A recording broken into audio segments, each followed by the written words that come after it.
TikTok থেকে কেনা এই ভাইরাল প্রোডাক্টটা আসলেই ভালো কিনা আজকে আপনাদের সাথে শেয়ার করব। চলেন তাহলে ভিডিওটা শুরু করি। বেশ কিছুদিন ধরে টিকটক কিংবা ফেসবুক ওপেন করলে এই প্রোডাক্টটা সামনে চলে আসে।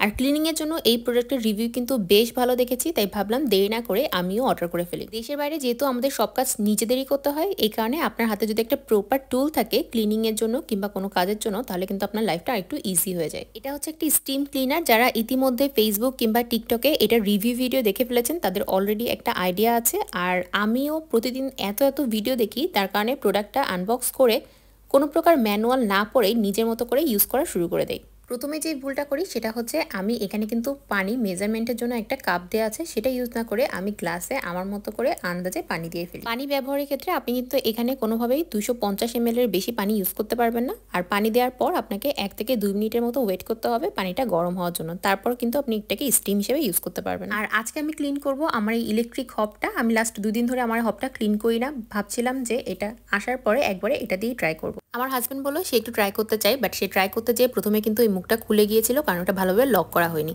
আপনারা ট্রাই করবেন অবশ্যই যেন মুখটা ভালোভাবে লক হয়, তারপর এটা নিয়ে কাজ শুরু করতে। শুরুতেই আমরা একটু স্টিম করে নিলাম, তারপর আমাদের প্রয়োজন মতো একটা ব্রাশ অ্যাড করে নিয়ে আবারও এটাকে প্রপারভাবে ক্লিন করার চেষ্টা করছি। ভিডিও শুরুতে কিন্তু আমি দেখিয়ে দিয়েছিলাম এই স্টিমারের সাথে কিন্তু বেশ কয়েকটা আলাদা আলাদা টুলস আছে, যেগুলো আপনার প্রয়োজন অনুযায়ী আপনি ব্যবহার করতে পারেন। আমি এই হব ক্লিনের জন্য এই ছোট ব্রাশটা ইউজ করছি এবং এটা দিয়ে সমস্তটা ক্লিন করে নিচ্ছি। এখানে আপনাদের একটা গুরুত্বপূর্ণ জিনিস শেয়ার করে রাখি, আপনারা প্রথমে যে পানিটা দিয়েছিলেন এখানে কিন্তু পানির সাথে কোনো প্রকার কেমিক্যাল ইউজ করবেন না, এখানে শুধুমাত্রই এই ক্লিন পানিটা ইউজ করবেন। আমি প্রথমে শুধুমাত্র এই পানি দিয়েই কিন্তু এই ক্লিনটা করেছি। এরপর আমি আমার এই হবে একটু স্প্রে করে নিই এবং স্প্রে করার পর আবারও এটাকে প্রপারভাবে ক্লিন করার চেষ্টা করি।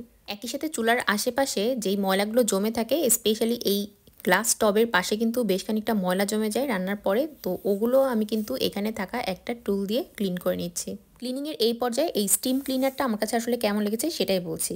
তার আগে বলি, আমার পেজে কিন্তু আমি এর আগেও আমার ইলেকট্রিক হব ক্লিনিংয়ের একটা ভিডিও দিয়েছিলাম, যেটা আমার ক্লিন করতে প্রায় 1 ঘন্টারও বেশি সময় লেগেছিল। কিন্তু আজকে আমার এই ক্লিনিংয়ের টাইমটা কিন্তু কমে মাত্র 10 থেকে 12 মিনিট ছিল।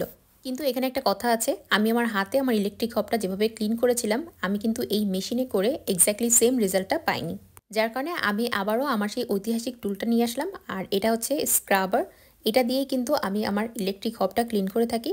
তো এই পুরো কাজটা করতেও কিন্তু আমার সব মিলায় 2 থেকে 3 মিনিটের মতো সময় লেগেছে। আর সবশেষের রেজাল্ট তো আপনাদের সামনেই আসবে, আপনারা দেখতে পাবেন যে আসলে ক্লিনিংটা কেমন হয়েছিল।